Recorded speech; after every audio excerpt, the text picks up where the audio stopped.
आदाब, मैं Mohammad Amjad Ali, prime time में आपका खैर मकदम है।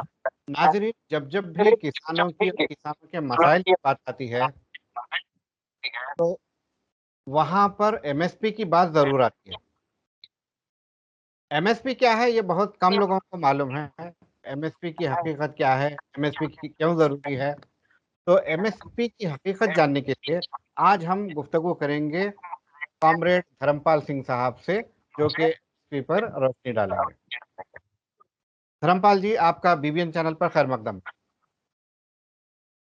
शुक्रिया, अपने चैनल में मुझे याद किया, टाइम दिया।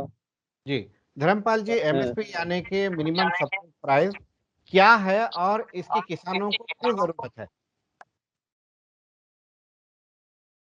ये जो एमएसपी का सवाल है, इसका शाब्दिक अर्थ तो मिनिमम सपोर्ट प्राइस है।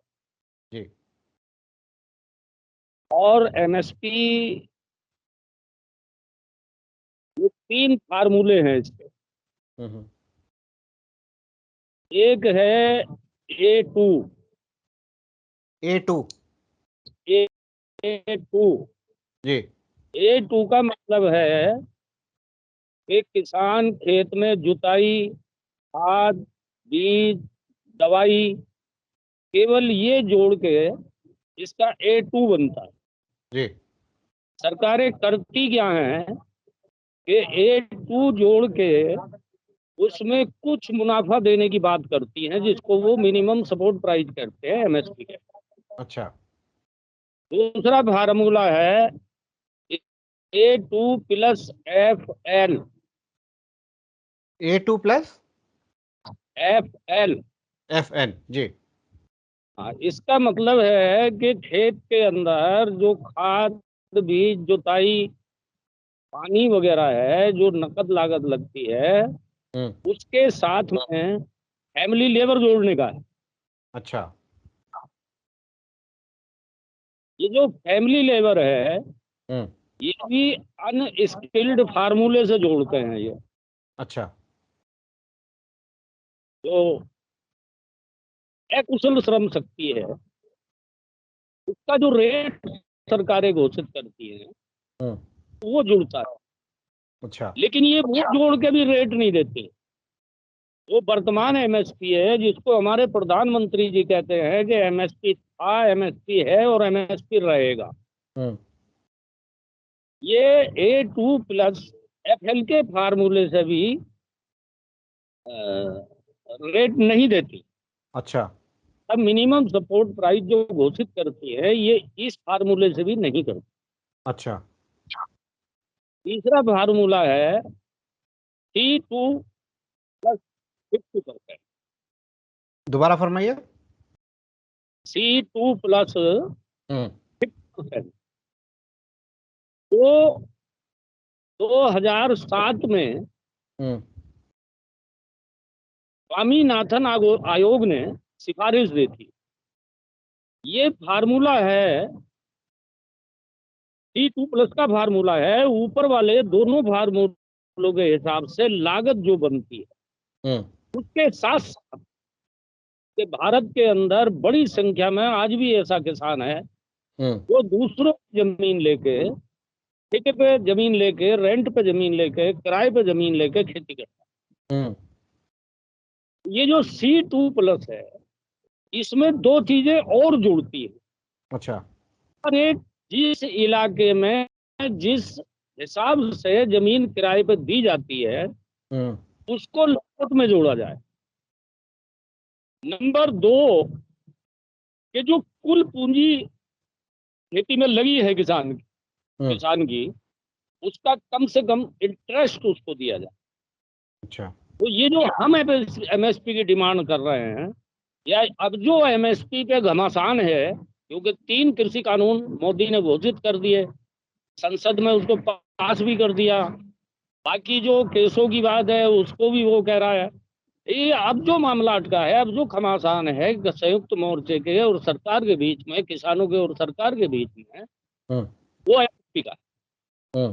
वो कहते हैं कि हम एमएसपी दे रहे हैं, वो कहते हैं कि एमएसपी रहेगा, तो पहली बात तो ये, इसको ये एमएसपी कह रहे हैं, ये एमएसपी है ही नहीं। अगर इसको हम 1 मिनट के लिए कुछ मान भी लें, जैसे इस साल इन्होंने धान का 1940 रुपए रेट घोषित किया, लेकिन सरकार का खुद ही ये आंकड़ा है कि 4 से 6% लोगों का माल इस पे बिकता है, तो बाकी तो 95-96% रह गए। और बिचौलिया जो है वो फ्लडलेस है, बाजार रेट पे खरीदते हैं। अभी इस साल जो 1940 का रेट है, किसानों का बहुत कम धान बिका है। इन्होंने क्या किया है, जो सरकारी मशीनरी है, इन्होंने राइस मिलर से मिलकर और आड़तियों से मिलकर किसान का धान 1400, 1500, 1600 में खरीदा है, और किसानों के नाम से वो पेमेंट जो है सरकारी खातों से किसानों के खातों में जा रही है। जिन किसानों से ये उम्मीद होती है कि ये हमारा फालतू पैसा निकाल के नहीं देंगे, तो उनके खातों में धान की क्वांटिटी कम दिखा गए, उतना पेमेंट भेज देते हैं जितना पेमेंट उनका 1500 रुपए के रेट में बना है। जिन किसानों पे इनको भरोसा है कि ये पैसा निकाल के दे देंगे, तो उनके खातों में ये एक्स्ट्रा पैसा मंगवा लेते हैं, और की जो 500, 600, 400 रुपए का जो मार्जिन है, उसको पूरी सरकारी मशीनरी मिलके जो है और व्यापारी मिलके, बिचौलिया मिलके उसको सेट कर जाते हैं। अच्छा। तो इसमें विशेष बात यह है कि एक तो हम C2 प्लस 50% के हिसाब से एमएसपी मांगते हैं। जी। तो C2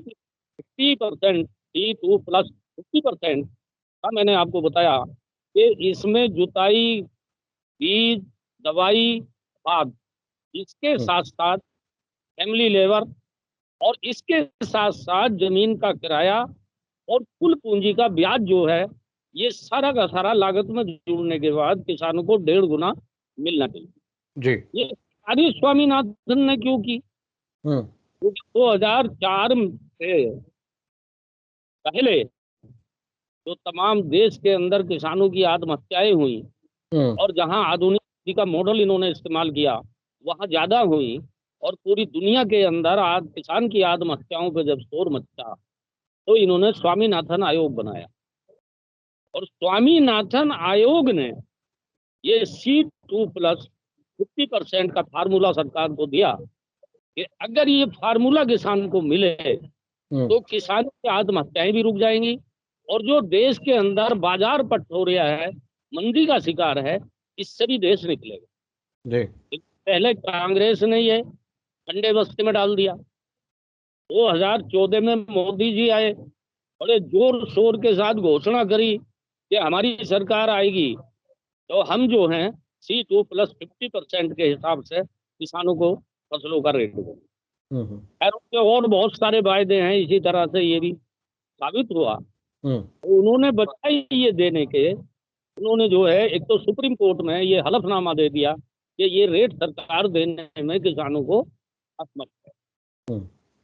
दूसरी तरफ ये 3 कानून कृषि के लिए आए, तो 50% C2 प्लस 50% के हिसाब से पूरे देश का किसान 2017 से डिमांड करता आ रहा है, वो मांग अभी तक पूरी नहीं हुई। तो अभी जो ये घमासान है सरकार के और उसके बीच में, ये C2 प्लस 50% के हिसाब से फसलों का रेट दिया जाए, और फसलों का रेट केवल मुख्य फसलों का नहीं है जो है देश के अंदर सबसे ज्यादा पैदा होती है। सबसे ज्यादा पैदा करने में धान और गेहूं है। हम कह रहे हैं कि जितनी भी फसलें किसान पैदा करता है, उन सभी के आप लागत के हिसाब से 1.5 गुना दाम दें, तभी है देश का किसान खुशहाल हो सकता है, और देश का किसान खुशहाल होगा तो ये बाजार भी खुशहाल होगा। जी। तो ये एमएसपी पे सरकार खरीदेगी? यस। हाँ। कितने हमारा कहना ये है जी। बोलिए बोलिए। हाँ, कितने हमारा परसेंट कहना ये पैदावार है, सरकार खरीदेगी? कितने परसेंट पैदावार सरकार खरीदेगी?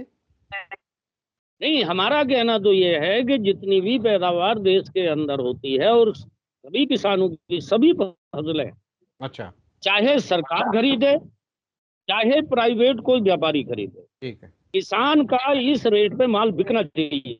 अच्छा, हमारा कहना यह है कि इस कानून में ये प्रावधान करिए कि जो इससे कम पे माल खरीदेगा उसके खिलाफ आपराधिक कार्रवाई करके सरकार जेल भेजेगी।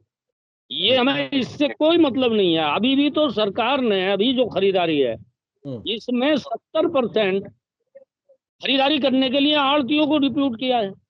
हुँ, अब आड़तियों से किसान, आड़ती जो है किसानों से सस्ते में खरीद रहे हैं और सरकार से वो पूरा पेमेंट ले रहे हैं। हुँ। तो हमारा चाहे प्राइवेट बनिया खरीदे, चाहे आड़ती खरीदे, चाहे सरकार खरीदे, अच्छा, हमारी शर्त यह है कि इसको कानूनी जामा पहनाओ। हमारा धान, हमारा गेहूं जो है वो एमएसपी पे बिकना चाहिए। ठीक है। अब ये जो फर्टिलाइज़र की कीमत है, सीड की कीमत है, दवाइयों की कीमत है, ये तो दुकान से लेते हैं, उसका बिल होता है। मगर ये ये- फैमिली लेबर का कैसे रेट तय करेंगे? वो भी वो भी वो भी एक डिमांड है हुँ, कि अगर ये खेती में काम आने वाली वस्तुओं पे से अपना टैक्स हटा दें, हुँ, हुँ, केवल टैक्स हटा दें, तो तमाम लागत में काम आने वाले वस्तुएं आधे रेट पे आ जाएंगी। हुँ, और जब आधे रेट पे आ जाएंगी तो किसान की जो फसल है उसकी लागत भी घट जाएगी। हुँ, जब लागत घट जाएगी तो सरकार का खर्चा भी कम हो जाएगा। लेकिन ये चूंकि कारपोरेट प्रस्तार के हैं, कारपोरेट को फायदा पहुंचानी चाहती हैं, तो ये तरह तरह के तर्क देके ये गुमराह करते हैं। ये हुँ, कह रहे हैं कि अगर हम सभी फसलों का सारे किसानों को हम अगर एमएसपी दे दें तो सरकार पर बहुत ज्यादा बोझ पड़ जाएगा। हुँ, हुँ, कि कुल फसलों को अगर ये एमएसपी पर खरीद दें तो इन पे केवल 38 से 36 करोड़ का फर्क पड़ेगा। हुँ, और अभी जो है ये उद्योगपतियों का, इन कंपनियों का करीब 70,000 करोड़ रुपया जो है ये माफ कर चुके हैं। हुँ, ये असल में किसानों को धोखा देने में माहिर हैं। अभी आपके यूपी में आज जो यहाँ का वो मुख्यमंत्री है वो कह रहा है कि अभी मंदिर का निर्माण जारी है और मथुरा की बारी है। मथुरा में कोई शाही ईदगाह है, वहां कृष्ण का मंदिर बनाने की घोषणा कर रहे हैं।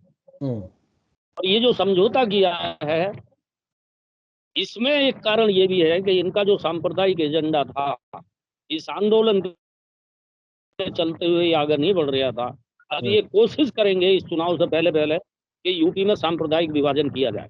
हुँ, लेकिन हमें उम्मीद है कि देश की जनता इतनी शिक्षित हो चुकी है कि अब इनके इस नाटक में आने वाली नहीं है। ठीक है, ठीक है। तो ये मैं एक बार फिर पूछना चाहूँगा, फैमिली लेबर होता है, उसका फैमिली लेबर का रेट कैसे तय होता है? इसका फैमिली लेबर का रेट? फैमिली लेवल का हुँ, फैमिली लेवल का ये है कि जिस परिवार में जितने काम करने लायक बालिग सदस्य हैं हुँ, उन सबका मिनिमम वेज के हिसाब से जो जो अमाउंट बनता है वो इसमें लगना चाहिए। अच्छा। कि ज्यादातर परिवारों में लगे तो सब खेती में ही रहते हैं ना। हुँ, हुँ, अगर घर में पढ़ने वाला बच्चा भी है तो वो भी खेती का काम करता है, छुट्टियों में भी करता है। अगर घर में काम हो तो उससे छुट्टी करवा लेते हैं। जी, तो इस तरह से मान लीजिए खेत में किसान काम करता है, पत्नी घर में खाना बना के खेत में ले जाती है, तो हुँ, कर तो वो भी खेती में ही लगी हुई है। हुँ, अगर वो यहाँ से हट के कहीं मेहनत मजदूरी करती है तो खेती का काम पट हो जाएगा। बिल्कुल। इसलिए जो परिवार में बालिग सदस्य हैं उन सबकी मजदूरी का औसत जोड़ के, और औसत एवरेज 5 लोगों का परिवार बनता है, ठीक। तो जिसमें मियाँ बीवी और एक आध बच्चा, हुँ, अगर ये तीन कम से कम 3 लोगों का भी फैमिली लेबर इस लागत में जोड़ लें हुँ, तब भी ये कुछ बात बन सकती है। ठीक है, ठीक है। और कोई अहम बात जो मैं नहीं पूछ सका और आप बताना चाहते हैं? और कोई अहम बात एमएसपी के ताल्लुक से आप कहना चाहते हैं? नहीं, अहम बात तो अब कोई ऐसी नहीं है। अब 4 तारीख इस आंदोलन के बारे में 4 तारीख में संयुक्त मोर्चे की बैठक होनी है। जी। ये रस्साकशी चल रही है, हुँ, तो अब 4 तारीख तक सरकार को टाइम दिया है। 4 तारीख तक सरकार क्या करती है, उसके बाद संयुक्त मोर्चा जो तय करेगा हुँ, वो होगा। जी। बहुत-बहुत शुक्रिया हमसे बात करने का। धन्यवाद अमजद जी। जी।